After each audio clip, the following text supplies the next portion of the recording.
Outsystems plus Firebase equals to mobile Ronaldo. I'm a Portuguese and a sports fan, so Ronaldo for me is the best player in the world for soccer or for football. I don't know what your preference is. And for us, also Firebase, we think that it will be the best player that can help you with building your mobile apps in Outsystems. Before going into the presentation, let me introduce myself. My name is Patrícia Ferreira. I'm an Outsystems delivery manager at one of the elite, for me, the best elite partner for Outsystems, TrueWind. We are based in Lisbon and also in Recife, Brazil, but we also have office in London and in Boston in the US. So let's go for what we all are here for. So we all know that we can build great apps using Outsystems. Great apps and also fast delivery, delivering them in a fast way. But in our development process, in our delivery process, we need to ask some questions once we have an app in the hands of our users. So, did we build a great app? How can we know our users? How can we know their behaviors? And how can we reach them instead of waiting for them to come to our apps that we built? In our projects, we start asking these questions and try to find ways to get these needs answered and to have this data on our side so that we could take the best decisions that could improve our apps. So we start research and we come up with Firebase, which is a Google service. Firebase is trusted and it's being used by a lot of companies worldwide. It's easy to integrate and it has pretty good documentation both on technical but also on functional sides. It has integrations with several of other tools from Google that we will see later. It's multi-platform, which is a big thing when developing in Outsystems. You want to also always deliver probably both on Android and iOS. It was built taking mobile in mind, so it is a perfect tool for your mobile apps. And most of the features currently are free and with no big prices on usage for the ones that aren't. These are the tools that these are some of the tools that the Firebase suite has. The first 5 on top we already are being used in our project. We are investigating these 6 and if it makes sense to integrate them with Outsystems or not. And Firebase their services builds these services thinking in 3 different processes: development, Q&A, and then interact with users. So for development, they have features, the services like real-time database, authentication, or ML-Kit. For the testing and ensuring the quality of your apps, we have tools like performance monitoring, Crashlytics, or TestLab. And finally, the purpose that we search for Firebase, connect with our users, get to know them, and interact with them. We have tools like analytics, predictions, cloud messaging, and so on. Any questions? No? So, please. Yeah, and the remote config, what does it do then? You'll see it. Okay, yeah, okay. Then I'll Give me just a minute. Yeah, just a minute. Okay. Okay. Please go ahead. Yeah. Okay, just for to explain to you, we'll be showing 4 of these services and how to use it in Outsystems, what they do. Remote config will be one of it. Okay. Yep. Yeah. So, but then we ask a question for us: how could we integrate Firebase with Outsystems? And to do that, we build a component, a Cordova plugin, and then the components to integrate with Outsystems, which is Firebase Mobile. It is on the Forge since December from last year. It has some guides available. How can you do the first initial steps, and also for the cloud messaging configurations. We built a sample app that is also available on Forge, which you can see some patterns and how you can use some of the services. We wrote a media article explaining how we can take advantage of the marriage between Outsystems and Firebase. And finally, since a couple of months ago, it is a trusted component from Outsystems. So if you're more like me, this is very nice talk, but you want to see in action, right? So let's go through that. So first, I'll be showing how you can do the initial setup and integrate Firebase or the Firebase plugin with your mobile apps. So let's go through that together.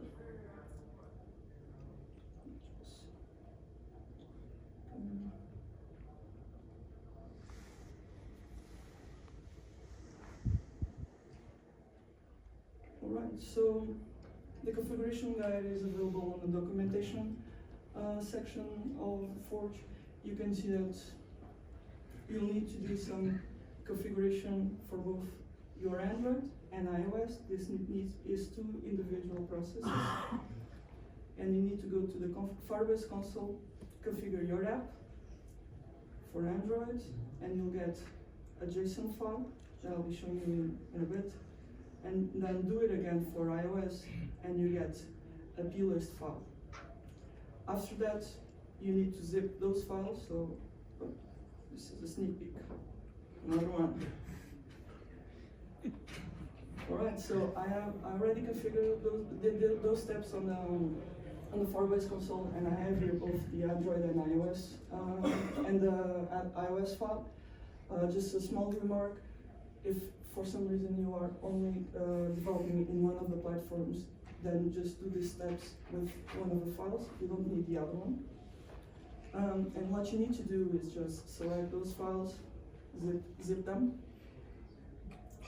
And it's very important for you to zip only the files, not a folder that has the files inside. Otherwise, it will break on the process. And then you'll need to name this file Google-services. Okay. After this, you need to open Service Studio, go to the home module of your mobile app, and on the data tab, under the resource folder, you'll need to add that resource. I already have it here configured. So this is my Google Services zip file that I just showed it to you. It's important that you maintain the same name and make these configurations. So the deploy action needs to be target directory, and then the target directory needs to have the name Firebase dot and then your app identifier. This is very important. It's one of the steps that people usually, from what we are seeing, usually miss. And what happens is, if you miss one of these files, and then after this you will need to generate the app, and that new build will have the code for Firebase. But if you miss any of these steps, you'll get an error similar to this. Okay, so end no such file or directory. So every time that you get this error, just start all over again. Okay, go step by step and make sure that you won't miss anything. Otherwise, you won't get Firebase on your mobile app. Yeah, and please. Is this environment specific, or or those configurations appear to me environment specific? So you have to If you go from development to test and to acceptance, you have okay. to change it. Nice question, yeah. Yep. So initially when we built this plugin, what we did was every time that we went to another environment, we would need to open the code and change this. In the meantime, we changed on the core of the plugin, we did some changes, and that's why you now need to have this name. So what we do is that you can put here as many files as you wish with the app identifiers of those environments. In our case, what we do, we make sure that each environment has a different app identifier. Okay. And then you have Multiple files of this. multiple files over Yeah.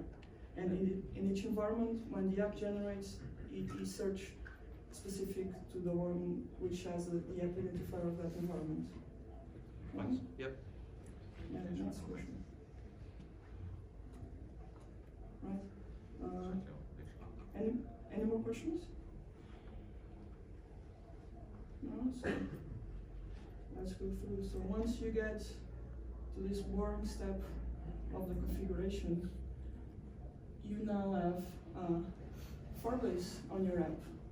And from this instant forward, when you use your app, you will be using Firebase and some of their services, the out-of-box services. One of them is analytics. So analytics was the services that responds to the needs that we initial search for this Firebase product. And what analytics can do for you, it gathers all the information that you wish to collect from your users, from the user behavior on the app, and you can also, and the user engagements that you get from the app. And you can do that using several functionalities, such as the built-in and custom events. So like I was mentioning before, as soon as you have Firebase configured on your builds, on your app builds, you start using Firebase services. One of them is this built-in events.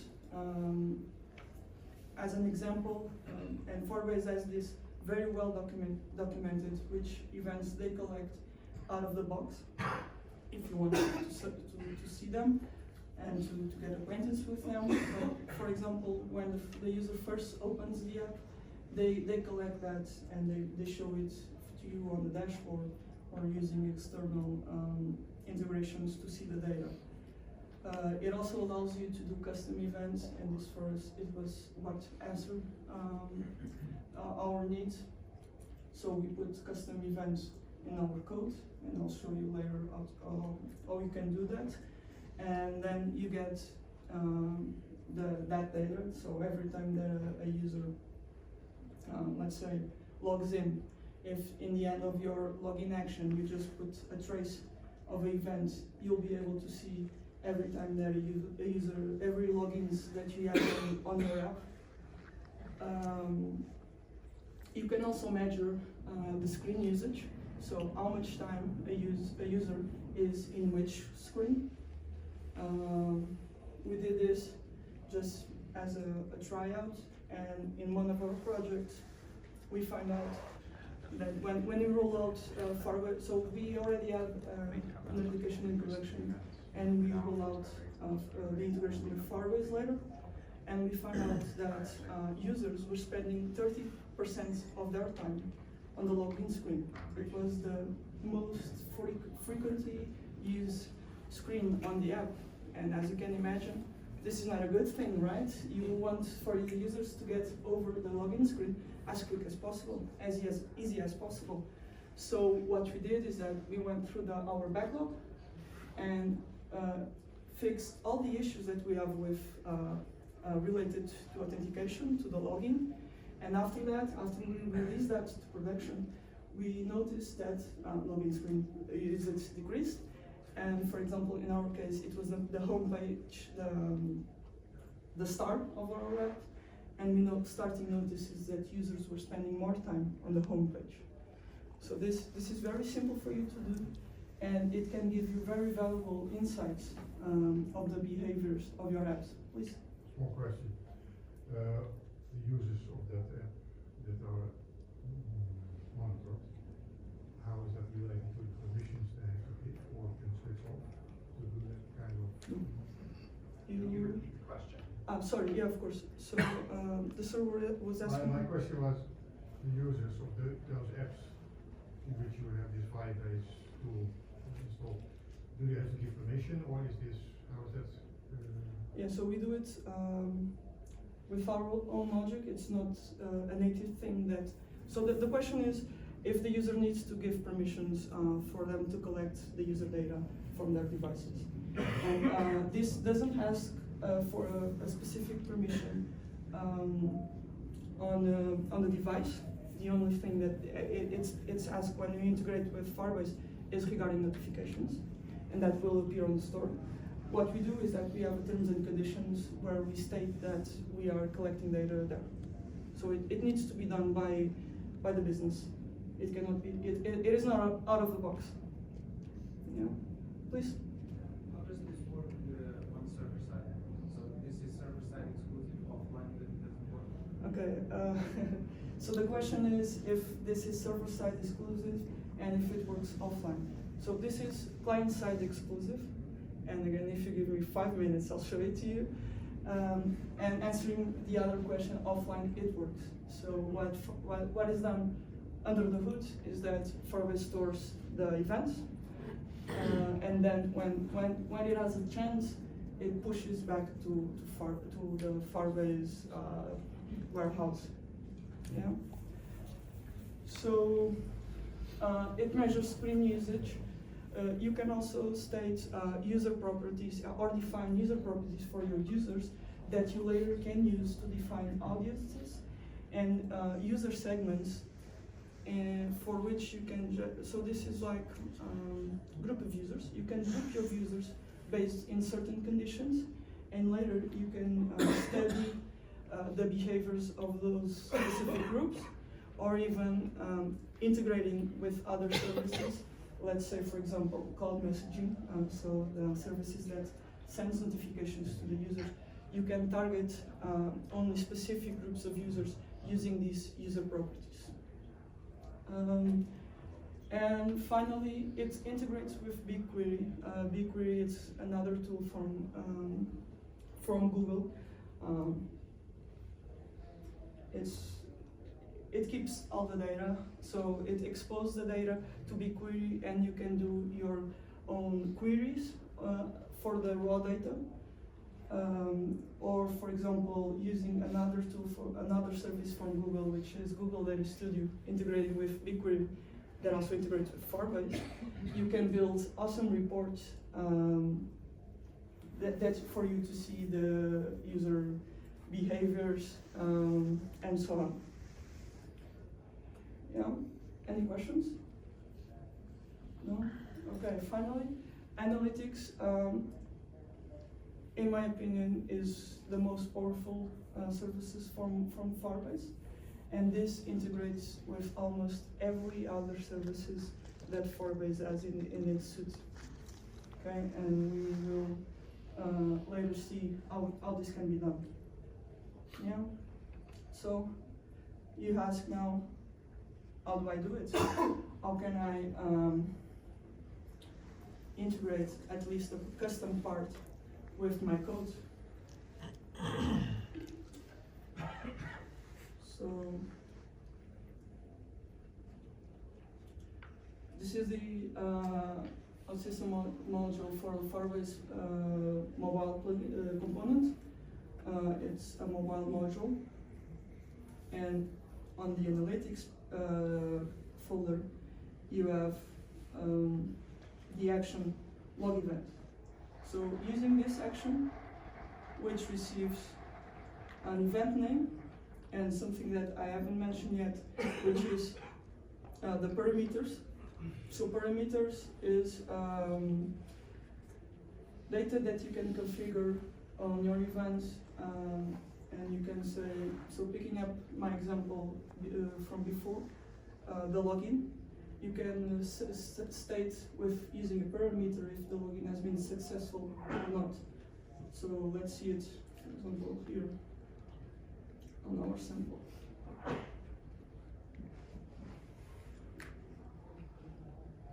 So for example, the event name, it's login, and I put it on the key success.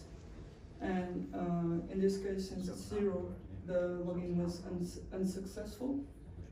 But on my login flow, on my login API flow, I give it the value 1. So by this, I can measure how many logs in I had, successful or not.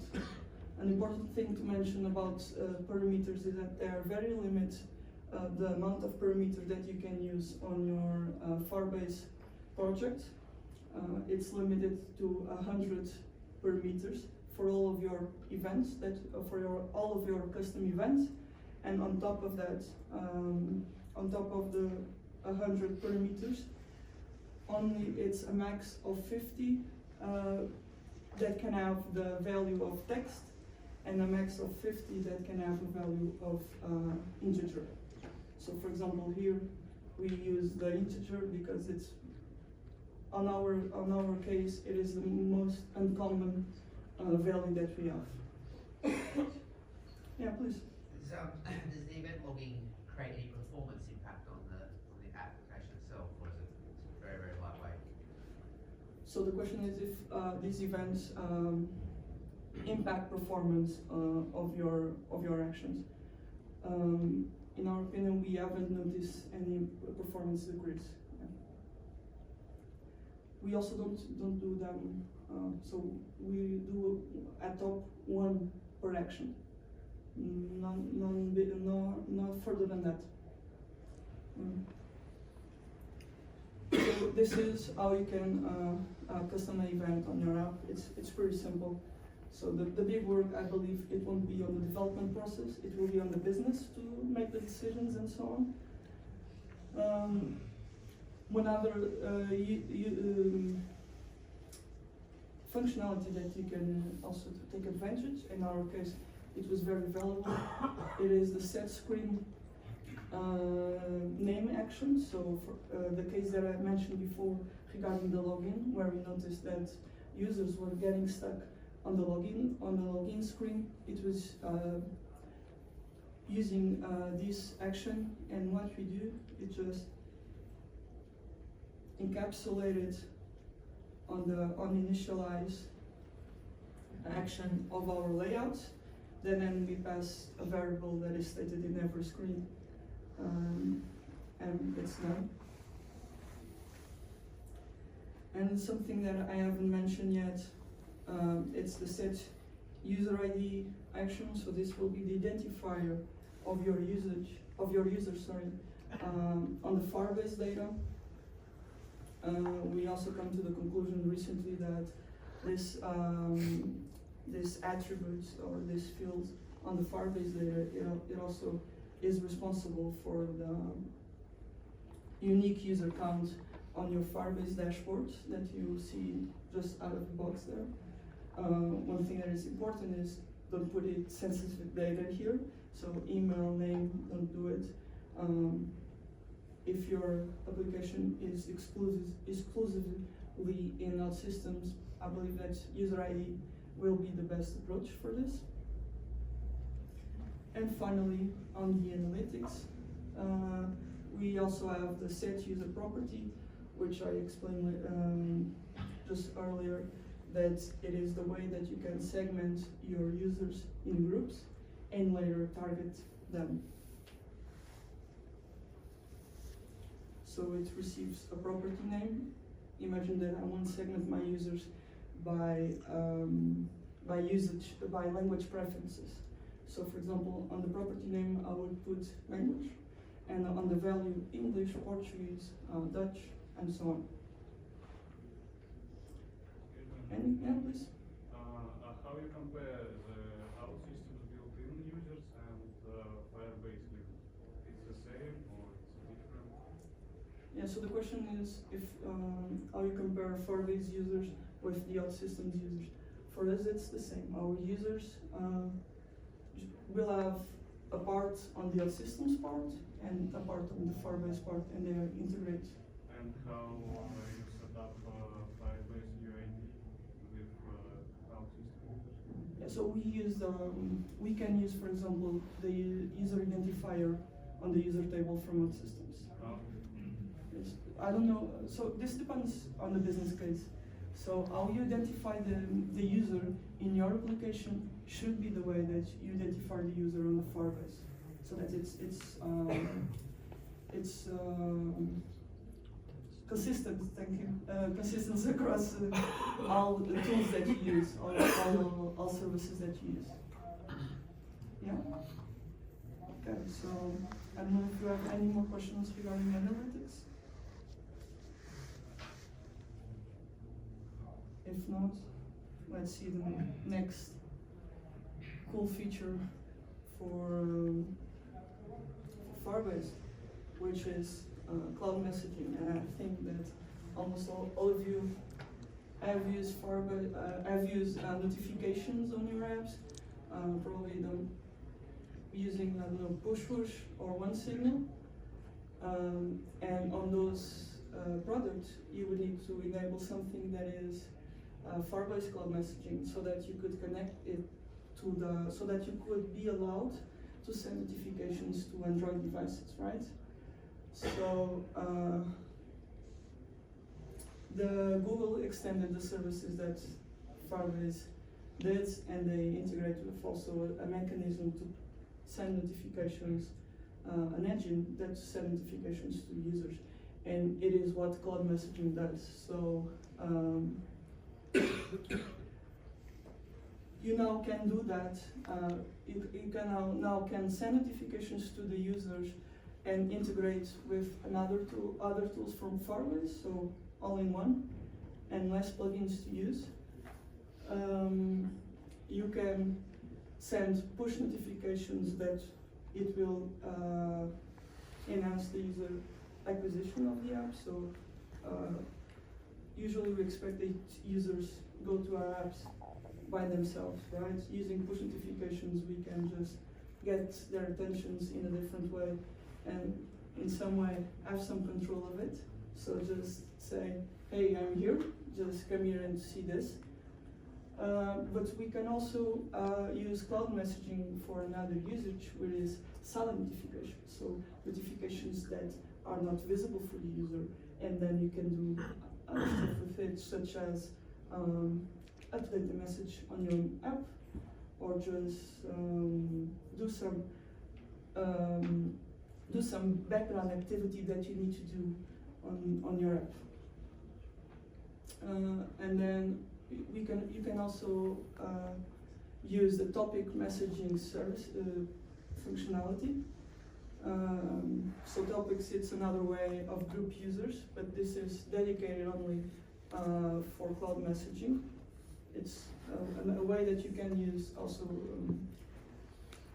You can do the same with that I was mentioning with user properties with topic message, but it will only use the functionalities from cloud messaging. It's not integrated with other services from Firebase. And last but not least, similar to what happens with analytics, cloud messaging is also you can integrate with BigQuery, and there you can get raw data from the notifications that we send. So if the notification has been sent or not, and if not, what was the cause which it wasn't sent? What was the error that you got?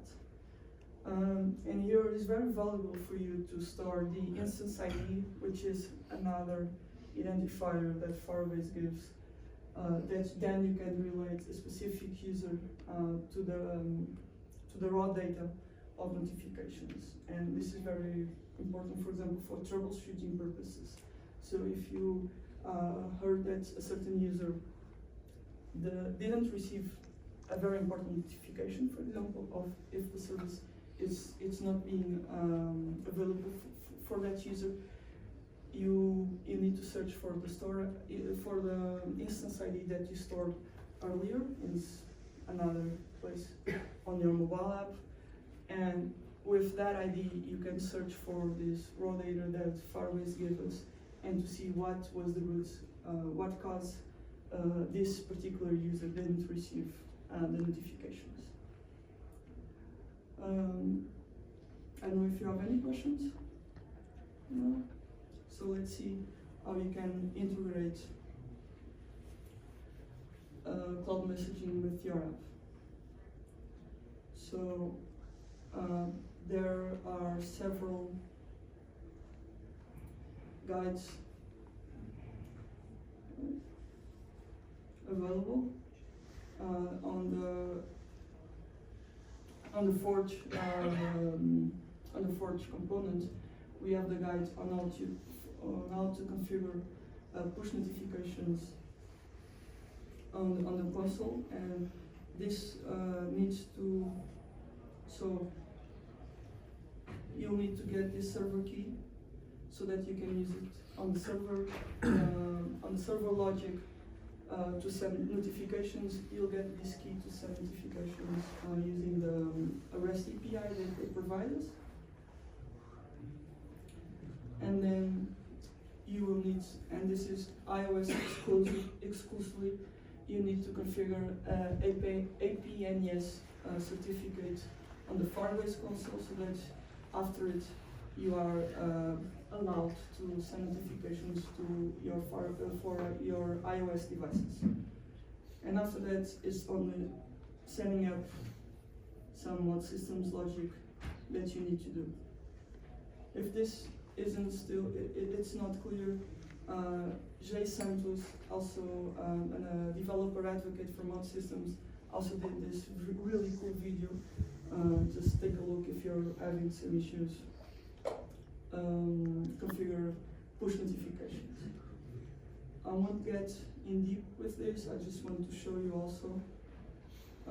So using the subscribe topic, you can subscribe users to certain, let's call it mailing lists, that you can then use to send notifications.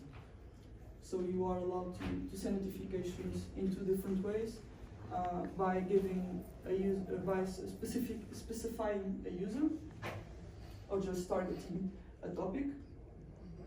And the instance ID that I was mentioning before, you'll get from this get ID action. So maybe on your login or in some other place of your app that you feel that is suitable, just grab this identifier and store it, connecting with your user data, so that if you by any chance will need it later to troubleshoot for your support team, it may be valuable. Get ID is the instance ID? It's the instance ID, yeah. Yep. So the name doesn't say it, but Okay, yeah. should be clear on there. Yeah, Yeah. yeah, okay. All right. Any questions?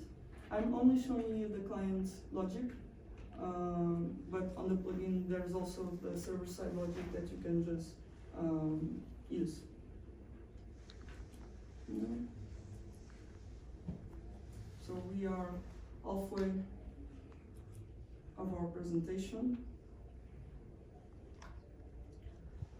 We are missing now two services, which the next is performance monitoring.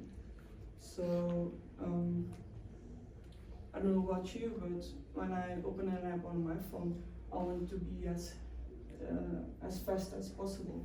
I'm not very patient, so usually if it takes too long, I just close it and start doing some other thing. So performance monitoring helps you detecting issues that you may have on your app regarding slowness. It has some built-in traces similar to what happens in analytics.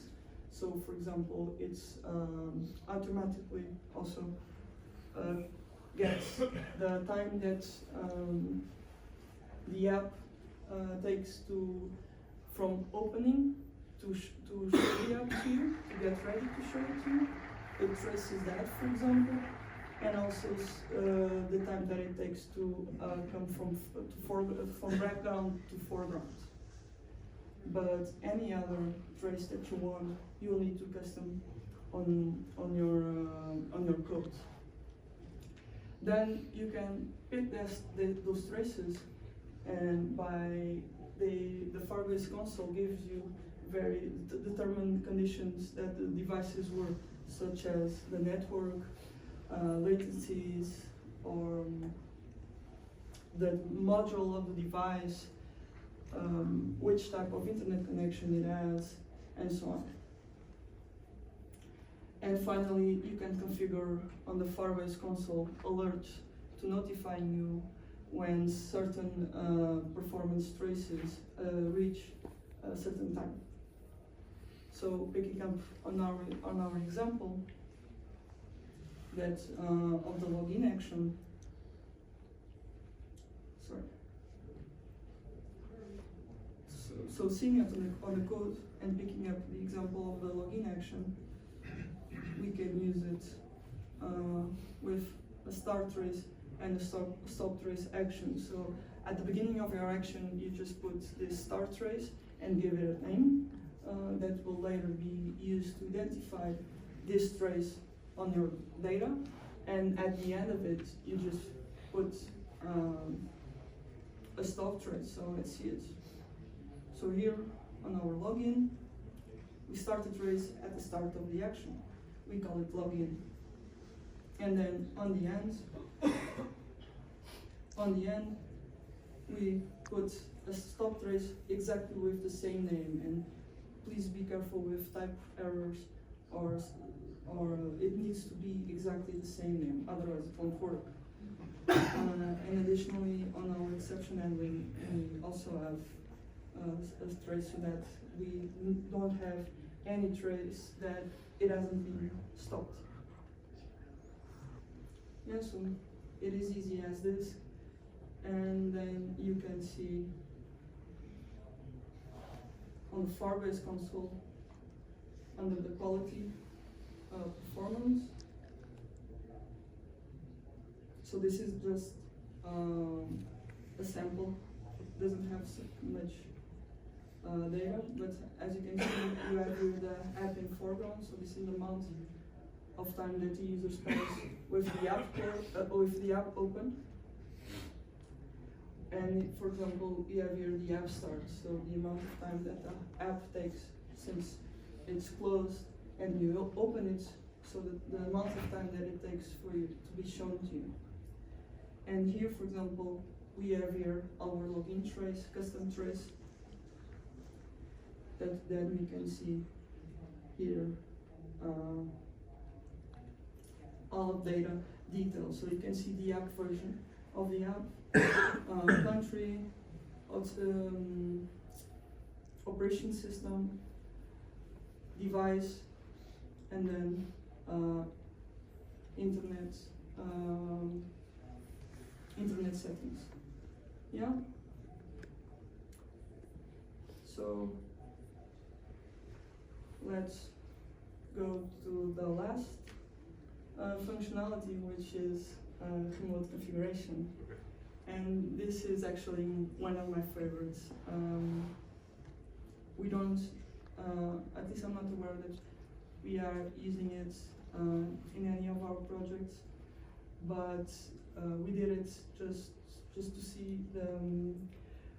to see how this could be good for our development, how we could take advantage of this, and let me show it to you. So remote configurations, for me, it's like site properties on steroids. So Outsystems already enables you to give site properties, which is a value that's, it's like a global variable across your code. So you just give it a value and stick it there, and you can change it whenever you want. But here, you can do that, but you can also base that value based on certain conditions. So let's say I have my Android and iOS audience, and I want to, for some reason, let's say a plugin that I haven't, it is not ready yet in iOS, and I want to roll out with Android. I can, using remote configuration, I can do that almost without any impact on on my code. And also, you can changing the configurations doesn't mean releasing a new version of your code to another environment. You can use this to change, for example, the look and feel of your app based on other conditions. So premium clients will see the app in a certain look and feel, other clients would see in another. It's also useful for you to run A/B testing. But let's see it in action. What do you think? So I have here a mobile app, a very simple. Switch. Yeah. I have here a very simple mobile app for a bank. Let me open it for you. So, and here I only see the transfers functionality, right? But my team was working intensively in the last couple of weeks in a new functionality, let's call it movements. So, a very special functionality in our mobile app.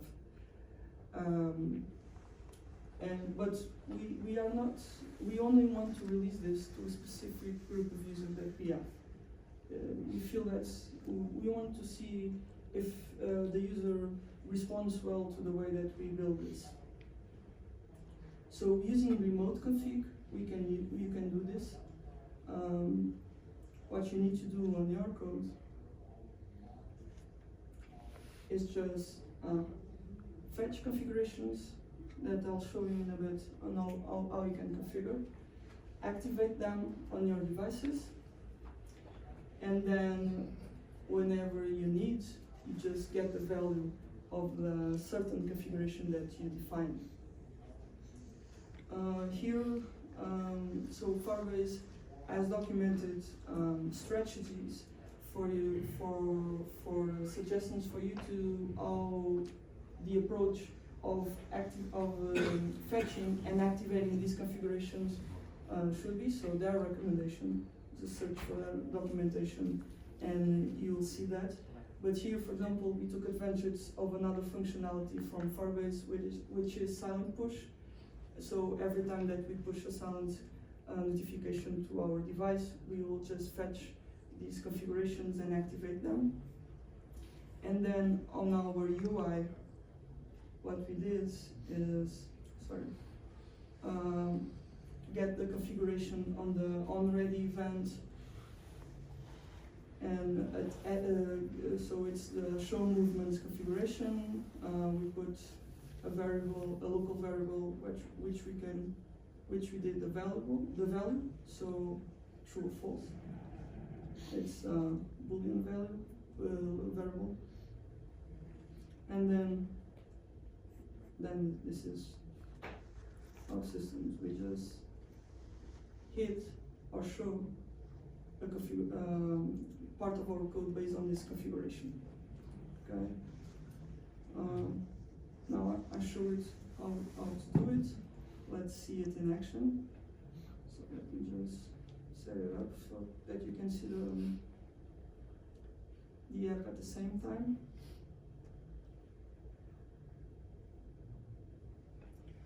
Alright, so on the build tab of your Firebase console, you have remote config. I already configure the show movements configuration and give it by default the value false. So until I wish, I want to be hidden. What we can do is just, and this is an Android device. What I want to do is just roll out this for my Android devices. So I'll add a value based on the condition, and then I'll write the name down. So Android devices, and it will be applied based on the platform, which you can choose other things such as, for example, user properties. So I'll choose based on the platform, and I'll choose Android. I'll create a condition, I'll give it the value true, I'll click on update, and after this, it's very important, I sometimes lose a lot of time troubleshooting this, and it's as simple as clicking on publishing changes, so I forget about this for some reason. Don't forget to publish your changes. So from this moment forward, every time that you fetch configurations and activate them on your devices, it will get these values based then on the conditions of your device. So as I said earlier, we created a back office where we just send a push to trigger the fetch and deactivate, and I'll click there and just look at the phone. It will supposedly, so for a sneak preview, it will appear here movements. So some drums, let's see if that happens. Whoa, so this easy, you can have a new functionality, or you can change the look and feel of your app, or whatever you want, you can do this as easy as this. And let's say I have a bug on movements feature, you don't need to push any code, any new code for your environment. For some reason, if there's a bug, just change it here, update, publish changes, and then I make sure that's over, and just push it again for your devices. And then you give some more time to just work on this a bit more. Yeah? So, going back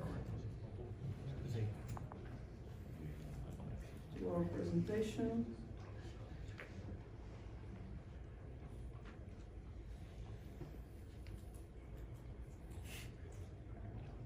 All right.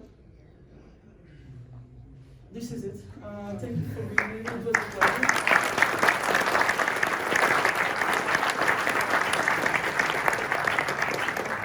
I don't know if any of you have any questions. We still have 10 minutes, but yeah, please.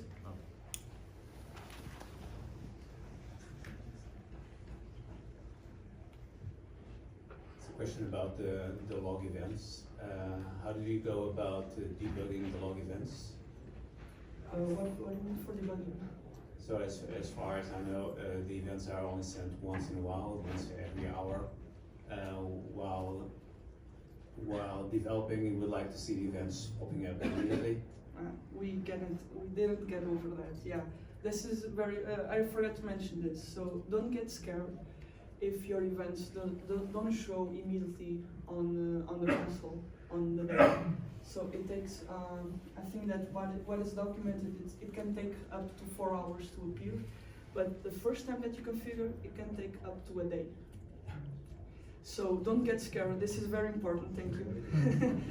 I panic a bit when we first start doing this and when it's not working. Yeah, it can take up to 4 hours. So for troubleshooting, it can be a bit tricky. But this is pretty straightforward. Usually, if you have any issue, it should be because the logic is not going over that event. Just use the debugger from Outsystems to make sure that you're logging. And then if you are certain that it is passing through the Firebase log event, then yeah, you need to get deeper on probably the code of a plugin, the interaction between, the communication between Outsystems and Firebase. Yeah.